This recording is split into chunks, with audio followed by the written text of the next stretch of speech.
ಮೈ YouTube channel Keerthi's vlogs Kannada. ಎಲ್ಲರಿಗೂ ನನ್ನ ತುಂಬ ಹೃದಯದ ಶುಭಾಶಯಗಳು. ಇವತ್ತಿನ ದಿನ ಚೆನ್ನಾಗಿರಲಿ ಅಂತ ಆಶಿಸ್ತೀನಿ. ಮತ್ತು ಇವತ್ತಿನ ವಿಡಿಯೋ ನಾನು ಏನು ಮಾಡ್ತಾ ಇದ್ದೀನಿ ಅಂದರೆ, ನನ್ನ ಫಸ್ಟ್ ಬೇಬಿ ಪ್ರೆಗ್ನೆನ್ಸಿ ಜರ್ನಿನ ನಾನು ನಿಮ್ಮ ಜೊತೆ ಶೇರ್ ಮಾಡ್ಕೊಳ್ತಾ ಇದ್ದೀನಿ. ನಾನು ಆಲ್ರೆಡಿ ನನ್ನ ಸೆಕೆಂಡ್ ಬೇಬಿ ಬಾಯ್ದು ನಾನು ವಿಡಿಯೋ ಪೋಸ್ಟ್ ಮಾಡ್ತೀನಿ. ಆಲ್ಮೋಸ್ಟ್ 17,000 ಪೀಪಲ್ ನನ್ನ ವಿಡಿಯೋನ ನೋಡಿದ್ದೀರಾ ಆ್ಯಂಡ್ ತುಂಬ ಜನ ಲೈಕ್ ಮಾಡಿದ್ದೀರಾ, ಕಮೆಂಟ್ ಕೂಡ ಮಾಡಿದ್ದೀರಾ. ತುಂಬ ಖುಷಿ ಆಗುತ್ತೆ. ಇನ್ನು ಇವತ್ತು ನಾನು ನನ್ನ ಮೊದಲನೇ ಮಗಳ ವಿಡಿಯೋನ ನಾನು ನಿಮ್ಮ ಜೊತೆ ಶೇರ್ ಮಾಡ್ಕೊಳ್ಳೋಣ ಅಂತ ಬಂದಿದ್ದೀನಿ. ಸೊ ನನ್ನ ಮೊದಲನೇ ಪ್ರೆಗ್ನೆನ್ಸಿ ತುಂಬಾ ಕ್ರಿಟಿಕಲ್ ಆಗಿತ್ತು ಅಂತ ಹೇಳ್ಬೋದು. ನಾನು ತುಂಬ ಅಪ್ಸ್ ಮತ್ತು ಡೌನ್ಸ್ನ ನೋಡಿದ್ದೀನಿ ನನ್ನ ಮೊದಲನೇ ಪ್ರೆಗ್ನೆನ್ಸಿಯಲ್ಲಿ. ಅಂದರೆ ನನ್ನ ಪ್ರೆಗ್ನೆನ್ಸಿ ಜರ್ನಿ ತುಂಬ ಸ್ಮೂತಾಗಿರಲಿಲ್ಲ, ಸ್ವಲ್ಪ ಟಫ್ ಇತ್ತು ಅಂತಲೇ ಹೇಳ್ಬೋದು. ಯಾಕಂದರೆ ನನ್ನ ಮೊದಲನೇ ಪ್ರೆಗ್ನೆನ್ಸಿಯಲ್ಲಿ ನನಗೆ 3 months ಇದ್ದಾಗ ಸ್ವಲ್ಪ ಪ್ರಾಬ್ಲಮ್ ಆಗಿತ್ತು. ಬಟ್ ಅದನ್ನು ನಾನು ತುಂಬ ಸೀರಿಯಸ್ಸಾಗಿ ತೊಗೊಂಡು ನಾನು ತುಂಬ ಆಲ್ಮೋಸ್ಟ್ ಬೆಡ್ಡಲ್ಲೇ ಇರ್ತಿದ್ದೆ. ಯಾಕಂದರೆ ಫಸ್ಟು ಪ್ರೆಗ್ನೆನ್ಸಿ ಅಂದರೆ ಹೆಣ್ಮಕ್ಳಿಗೆ ತುಂಬಾ ಹೊಸದು ಆ್ಯಂಡ್ ತುಂಬಾ ಕೇರ್ ಇರುತ್ತೆ ಅಂತ ಹೇಳ್ಬೋದು. ಯಾಕಂದರೆ ನಮಗೆ ಪ್ರತಿಯೊಂದು ಬದಲಾವಣೆ ಕೂಡ ಭಯ ತರ್ತಾ ಇರುತ್ತೆ ಆ ಟೈಮಲ್ಲಿ. ನನಗೂ ಅದೇ ರೀತಿ ಆಗ್ತಿತ್ತು. ನಾನು ಪ್ರತಿಯೊಂದನ್ನು ಗೂಗಲಲ್ಲಿ ನೋಡ್ತಾ ಇದ್ದೆ ಆ್ಯಂಡ್ ನನಗೆ ಅದರಿಂದ ಬಂದಿದ್ದ ರಿವ್ಯೂಸ್ನ ನಾನು ನನ್ನ ಜೀವನದಲ್ಲಿ ಅಳವಡಿಸ್ಕೊಳ್ಳೋಕ್ಕೆ ಪ್ರಯತ್ನ ಮಾಡ್ತಾಯಿದ್ದೆ.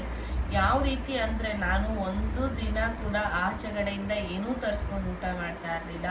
ಎಲ್ಲ ನಾನು ಮನೆಯಲ್ಲೇ ಮಾಡಿದ್ದು ಊಟ ಮಾಡ್ತಾಯಿದ್ದರೆ, ಅದರಲ್ಲೂ ಕೂಡ ನಾನು ಇಂಥದನ್ನೇ ಹಾಕಿಸ್ಕೊಂಡು ಊಟ ಮಾಡಬೇಕು ಅಂತ ಕೂಡ ನಾನು ಊಟ ಮಾಡ್ತಿದ್ದೆ. ಯಾಕಂದರೆ ಏನು ತಿಂದರೆ ಹೊಟ್ಟೆಲಿರುವ ಮಗುಗೆ ಏನಾದರೂ ತೊಂದರೆ ಆಗಿಬಿಡುತ್ತೆ ಅನ್ನೋ ಒಂದು ಭಯ ನನ್ನ ಮನಸ್ಸಲ್ಲಿ ಆಗ ಇತ್ತು.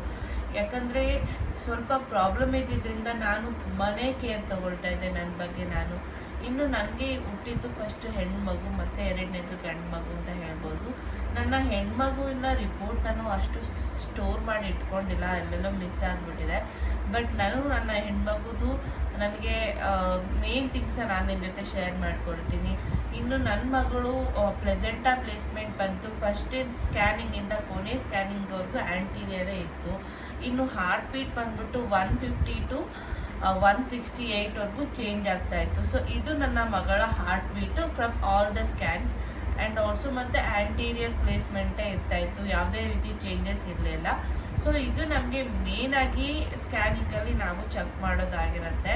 ಆ್ಯಂಡ್ ನಮಗೆ ಈಗ ನಾನು ಹೇಳ್ದಂಗೆ ಗೆಸ್ ಮಾಡೋ ಚಾನ್ಸಸ್ ಇರುತ್ತೆ ಹೆಣ್ಣ ಗಂಡ ಅಂತ. ಬಟ್ ನಮ್ಮ ಹೊಟ್ಟೆಲಿ ಯಾವುದಿರುತ್ತೋ ಅದನ್ನು ನಾವು ಮುಂದೆ ಹುಟ್ಟಿದಾಗ ಚೆನ್ನಾಗಿ ನೋಡ್ಕೊಳ್ಬೇಕಾಗುತ್ತೆ. ಸೊ ಯಾವುದು ಅಂತ ತಿಳ್ಕೊಳ್ಳೋಷ್ಟು ಪ್ರಯತ್ನ ಪಡೋದು ಹೌದು ಕ್ಯೂರಿಯಾಸಿಟಿಗೆ. ಬಟ್ ಅದು ಹುಟ್ಟಿದ ಮೇಲೆ ಅದನ್ನು ಮುದ್ದಾಡಿಕೊಂಡು ಅದ್ರ ಜೊತೆ ಜೀವನ ಸಾಗಿಸೋದ್ರಲ್ಲಿ ಏನೋ ಒಂಥರ ಖುಷಿ ನೆಮ್ಮದಿ ಇರುತ್ತೆ. ಸೊ ಹೀಗೆ ಹೇಳ್ತಾ ನನ್ನ ಪ್ರೆಗ್ನೆನ್ಸಿ ಜರ್ನಿಯಲ್ಲಿ ನಾನು ಹೇಳ್ದಂಗೆ ತುಂಬಾ ನಾನು ಕೇರ್ ತೊಗೊಳ್ತಾ ಇದ್ದೆ. ನಾನು ಹೊರಗಡೆ ಊಟ ಏನೂ ತಿಂತಾ ಇರಲಿಲ್ಲ. ಮನೆಯಲ್ಲೇ ತಿಂದಿದ್ದು ಊಟನೂ ಬರೀ ಅನ್ನ, ಸಾಂಬಾರು, ರಸಮ್ ಈ ಥರನೇ ಊಟ ಮಾಡ್ಕೊಂಡು ಬರ್ತಾಯಿದ್ದೆ. ವೆಜಿಟೇಬಲ್ಸು ಅಷ್ಟೇ, ನಾನು ನೋಡ್ಕೊಂಡು ಇದ್ದದೇ ವೆಜಿಟೇಬಲ್ಸ್ ತಿನ್ನಬೇಕು, ಇದ್ದಲ್ಲಿ ತಿನ್ನಬಾರ್ದು. ಡ್ರೈ ಫ್ರೂಟ್ಸು ಅಷ್ಟೇ ತುಂಬಾ ಕೇರ್ ಮಾಡ್ತಾಯಿದ್ದೆ. ಈಗ ಮೋಸ್ಟ್ಲಿ ನನ್ನ ಮಗಳಿಗೆ ನಾನು ಆಲ್ಮೋಸ್ಟ್ ಇದಿರೋದು ಫ್ರೂಟ್ಸು. ಸೊ ಫ್ರೂಟ್ಸಲ್ಲಿ ನನ್ನ ಮಗಳನ್ನ ನೀವೇ ಎಲ್ಲ ನೋಡಿರ್ತೀರ ವೀಡಿಯೋದಲ್ಲಿ. ಅವಳು ತುಂಬಾ ಫೇರ್ ಇದ್ದಾಳೆ. ಸೊ ಅವಳು ಆ ರೀತಿ ಫೇರಾಗಿ ಹುಟ್ಟಲಿಕ್ಕೆ ಒಂದು ಕಾರಣ ಏನಂದರೆ ನಾನು ತಿಂದಿದ್ದು ಫ್ರೂಟ್ಸ್ ಅಂತಲೇ ಹೇಳ್ಬೋದು. ಫ್ರೂಟ್ಸಲ್ಲಿ ನಾನು ತಿಂದಿದ್ದು ಆ್ಯಪಲ್ ಮತ್ತು ಪೊಮೊಗ್ರಾನೆಟ್ ಜಾಸ್ತಿ. ಇನ್ಫ್ಯಾಕ್ಟ್ ಹೇಳ್ಬೇಕಂದ್ರೆ ನಾನು ಬೆಳಗ್ಗೆ ಒಂದು ಆ್ಯಪಲ್, ಸಂಜೆ ಒಂದು ಆ್ಯಪಲ್ ತಿಂತಾಯಿದ್ದೆ. ಬಿಕಾಸ್ ನನಗೆ ಕ್ರೇವಿಂಗ್ಸ್ ಆಗುತ್ತೆ ಅಲ್ವಾ. ಸೊ ಆ ಕ್ರೇವಿಂಗ್ಸ್ನ ನಾನು ಕಂಟ್ರೋಲ್ ಮಾಡ್ಕೊಳ್ಬೇಕು ಅಂದ್ಬಿಟ್ಟು ನಾನು ಫ್ರೂಟ್ಸ್ನ ತೊಗೊಳ್ತಾ ಇದ್ದೆ. ಸೊ ನಾನು ಜಂಕ್ ಫುಡ್ನ ತೊಗೊಳಕ್ಕೆ ನನಗೆ ಇಷ್ಟ ಆಗ್ತಿರ್ಲಿಲ್ಲ. ಬಿಕಾಸ್ ಅದ್ರಲ್ಲಿ ನೀವೇ ನೋಡಿರ್ತೀರ, ಈಗೆಲ್ಲ ಅಜಿನಮೋಟೋ ಅದು ಇದೆಲ್ಲ ಯೂಸ್ ಮಾಡಿರ್ತಾರೆ ಹೊರಗಡೆ. ಸೊ ಆ ಟೈಮಲ್ಲಿ ನನಗೆ ಅದನ್ನು ನೋಡಿದ್ರೆ ತಿನ್ನಬೇಕು ಅನ್ನಿಸ್ತಿತ್ತು ಅಂತ ನಾನು ನೋಡೋಕ್ಕೆ ಹೋಗ್ತಾ ಇರಲಿಲ್ಲ. ಸೊ ಯಾವಾಗಲೂ ಮನೆಯೊಳಗೆ ರೂಮ್ ಒಳಗೆ ಇರ್ತಾಯಿದ್ದೆ. ಸೊ ಹೆಂಗಿತ್ತು ಅಂದರೆ, ನಾನು ಒಂದು ಹೆಜ್ಜೆ ಆಚೆಗೆ ಇಡಬೇಕು ಅಂದರೆ ನಾನು ತುಂಬ ನಿಧಾನವಾಗಿ ಇಡ್ತಾಯಿದ್ದೆ. ಸೊ ಇನ್ನು ಮತ್ತೆ ನನ್ನ 5th month ಸ್ಕ್ಯಾನಿಂಗ್ ರಿಪೋರ್ಟಲ್ಲಿ ನನಗೆ ಮಗು ಲೈಕ್ ಆಮ್ನಿಯಾಟಿಕ್ ಬ್ಯಾಂಡ್ ಬಂದ್ಬಿಟ್ಟಿದೆ ಅಂತ ಹೇಳ್ಬಿಟ್ಟಿದ್ರು.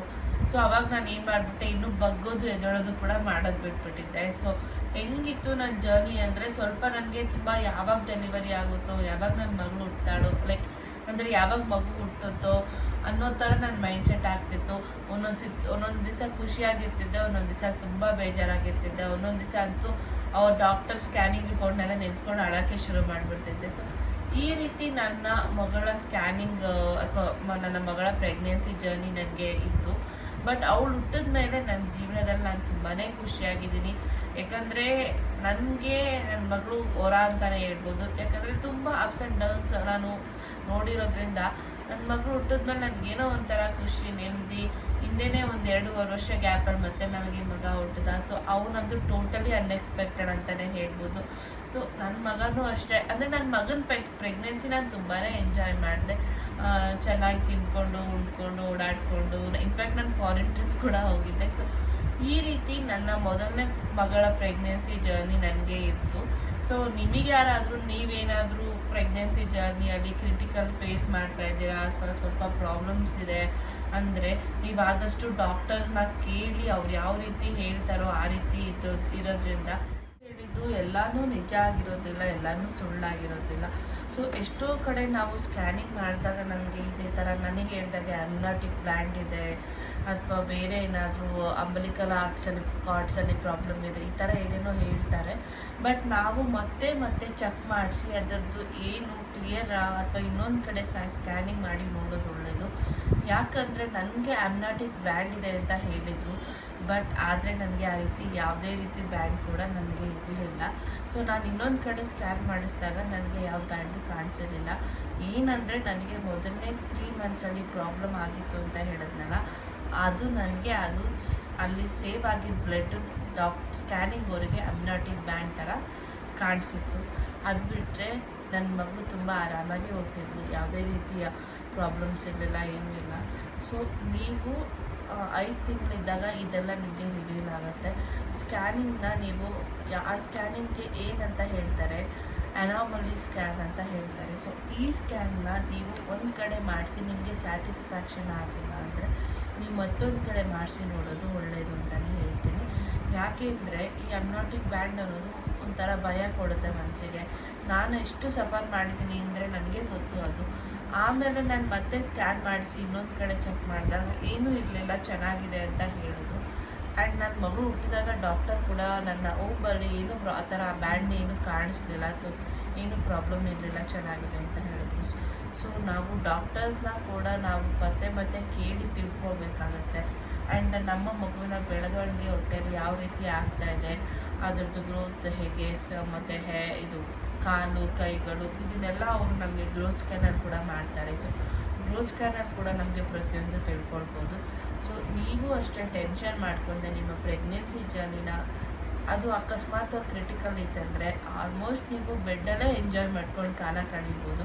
ಬೇರೆ ಯಾವ ರೀತಿ ಟೆನ್ಷನ್ಸ್ ಎಲ್ಲ ಮಾಡ್ಕೊಳಕ್ಕೆ ಹೋಗ್ಬೇಡಿ. ಡೌಟ್ ಇದೆ ಅಂತ ಡಾಕ್ಟರ್ಸ್ನ ಕೇಳಿ ಕ್ಲಿಯರ್ ಮಾಡ್ತಾರೆ. ಸೊ ಇದು ನನ್ನ ಪ್ರೆಗ್ನೆನ್ಸಿ ಜರ್ನಿ ಆಗಿತ್ತು, ನನ್ನ ಮಗಳದ್ದು. ಸೊ ನಿಮ್ಗೆ ಯಾರಿಗಾದರೂ ಏನಾದರೂ ಕನ್ಫ್ಯೂಷನ್ಸ್ ನಿಮ್ಮ ಮೈಂಡಲ್ಲಿ ಓಡ್ತಾ ಇದ್ದರೆ, ನೀವು ಪ್ರೆಗ್ನೆಂಟ್ ವುಮೆನ್ ಆಗಿದ್ದರೆ ನೀವು ಮೆಸೇಜ್ ಮಾಡ್ಬೋದು, ಕಮೆಂಟ್ ಮಾಡ್ಬೋದು. ಸೊ ನನಗೇನು ಗೊತ್ತಿರುತ್ತೋ ನಾನು ಅದನ್ನು ನಿಮ್ಮ ಜೊತೆ ಶೇರ್ ಮಾಡ್ಕೊಳ್ತೀನಿ. ಹೆದರ್ಕೊಂಡೆ ಆರಾಮಾಗಿಲ್ಲಿಂದ ಹೇಳ್ತೀನಿ. ಇದು ನನ್ನ ಪುಟ್ಟ ಬ್ಲಾಗ್ ಆಗಿರುತ್ತೆ. ನೋಡಿದ್ದಕ್ಕೆ ತುಂಬ ಥ್ಯಾಂಕ್ಸ್ ಅಂತ ಹೇಳ್ತಾ ನಾನು ಈ ಬ್ಲಾಗ್ನ ಕಂಪ್ಲೀಟ್ ಮಾಡ್ತಾಯಿದ್ದೀನಿ. ಮತ್ತೆ ಹೇಳ್ತಾ ಇದ್ದೀನಿ, ಪ್ಲೀಸ್ ನನ್ನ ವಿಡಿಯೋನ ಸಬ್ಸ್ಕ್ರೈಬ್ ಮಾಡಿ ಮತ್ತು ಲೈಕ್ ಮಾಡಿ, ಕಮೆಂಟ್ ಮಾಡಿ, ಶೇರ್ ಮಾಡಿ ಅಂತ ಕೇಳ್ಕೊತ ನಾನು ಈ ಬ್ಲಾಗ್ನ ಕಂಪ್ಲೀಟ್ ಮಾಡ್ತಾಯಿದ್ದೀನಿ. Thank you so much for watching. ಜೈ ಹಿಂದ್.